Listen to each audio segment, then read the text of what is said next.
Sugeng siang para siswi, berkah dalem. Mugi-mugi para siswi tansah pinaringan, kasarasan, kawilujengan, tuwin karaharjan.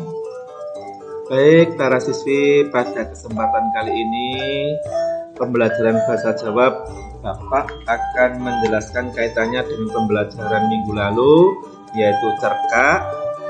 Dan salah satu unsur cerkak adalah lelewaning basa atau gaya bahasa. Maka pada hari ini Bapak akan menjelaskan lelewaning basa atau gaya bahasa.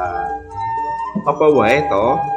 Yang pertama, lelewaning basa, gaya bahasa artinya tata cara manusia menggunakan bahasa supaya lebih mudah diterima dan enak didengar. Bapak lanjutkan apa aja lelewaning basa. Yang pertama, asimilasi. Asimilasi itu meleburnya suara atau garbo. Misal narpati itu dari kata noro dan pati, yang artinya itu ratu atau raja. Di prapteng dari kata prapto dan ing, artinya datang di atau datang ya. Nah, yang kedua, metafora itu perumpamaan ya, perumpamaan yang diambil dari sifat atau keadaan, kahanan. Contoh, Anglubirno samudraning pangaksami, itu untuk permintaan maaf atau minta maaf ya. Arjuna menika lelancuring jagat. Nah, lelancuring menika jagoan, jagone dunia, laki-lakinya dunia ya. Yang C, Raden Setyaki Sapukawating Praja Ndorowati. Sapukawating itu artinya pelindung ya, pelindung kerajaan Ndorowati. Yang D, Rara Sumi dadi kembang ing desa Gondosari. Kembang artinya bunga. Nah, diartikan sing paling ayu. Yang ketiga, alegori. Alegori itu metafora yang dijelaskan dengan kalimat panjang dan juga bisa sebagai lambang. Misalnya yang dijelaskan dengan kalimat panjang, rukun agawe santoso, cerah agawe bubrah ya. Artinya rukun itu bisa membuat sejahtera. Kalau cerah itu bermasalah atau berkelahi dan sebagainya, itu membuat rusak. Kalau dibuat alegori, sapu yang disuwi gebangane kuatane nggumunake, nanging yang diudari sarta sadane wis manut gampang banget coklek-coklekane. Nah, maksudnya begini teman-teman. Sapu itu terdiri dari lidi-lidi ya, dari lidi yang diikat gitu. Jika diikat semakin banyak itu semakin kuat. Itu lambang ya, intinya itu perumpamaan untuk kerukunan ya. Semakin banyak lidi yang menyatu diikat itu semakin kuat.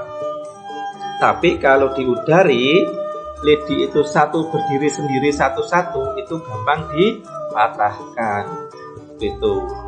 Nah, yang lambang misalnya lintang, itu lambang, lintang itu bintang, lambang pangabekti mring Gusti Allah, lambang ngabekti kepada Tuhan. Kemudian rantai itu keadilan sosial. Lanjut yang keempat, personifikasi, yaitu pepindhan jano ya, atau diumpamakan manusia seakan-akan hidup. Contohnya, sumpahnya disaksikan bumi dan langit. Yang kedua, Gunung Merapi kalau mau batuk medeni Gunung Merapi kok batuk nggih. Nah, Gunung Merapi Kalau batuk itu menakutkan.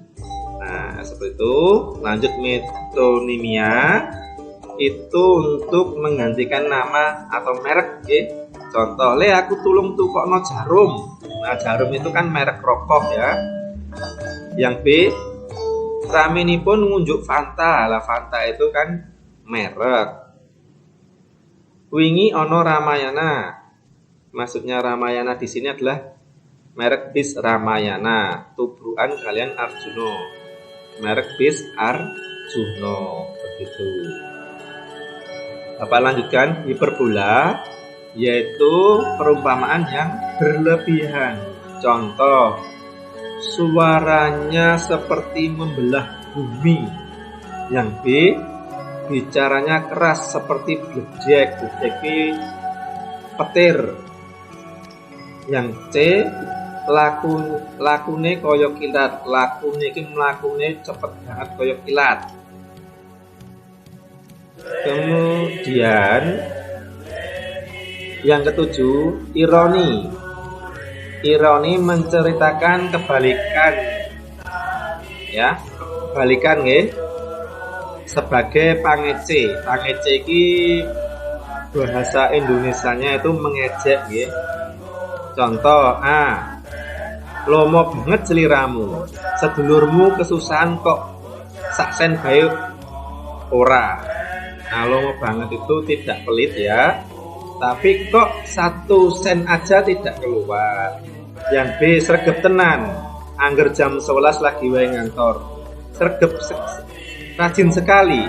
Setiap jam 11 kok baru saja ngantor. Seperti itu. Yang ke-8, antites, yaitu kata-kata yang isinya juga kosok balen itu kebalikan.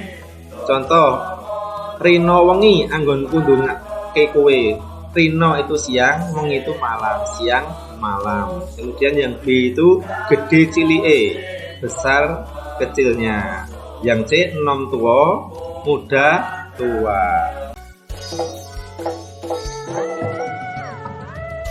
Baik, Bapak lanjutkan yang ke-9, eufemisme, yaitu kata-kata yang isi bahasanya lebih halus atau kiasan.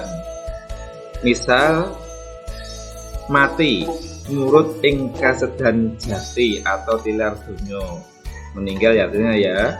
Yang B, dadi manten, nambut silahing akrami ya, menikah. Kemudian yang anamatope, yaitu kata yang menjelaskan nama yang keluar dari bunyi atau suara ya. Contoh, beduk. Beduk itu nama yang keluar dari bunyi duk duk. Yang B, emprit itu dari suara prit prit.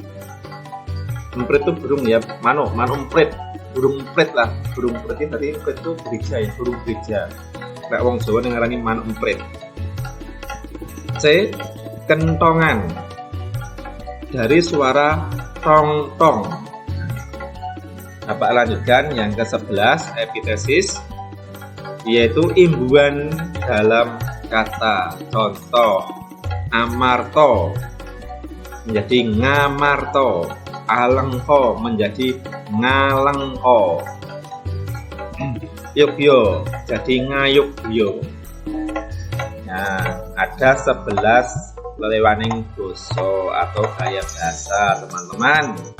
Baik teman-teman semua, para siswiku yang terkasih, demikian pembelajaran pada hari ini, semoga bermanfaat ya. Bapak akhiri sugeng siang, berkah dalam matur nuwun.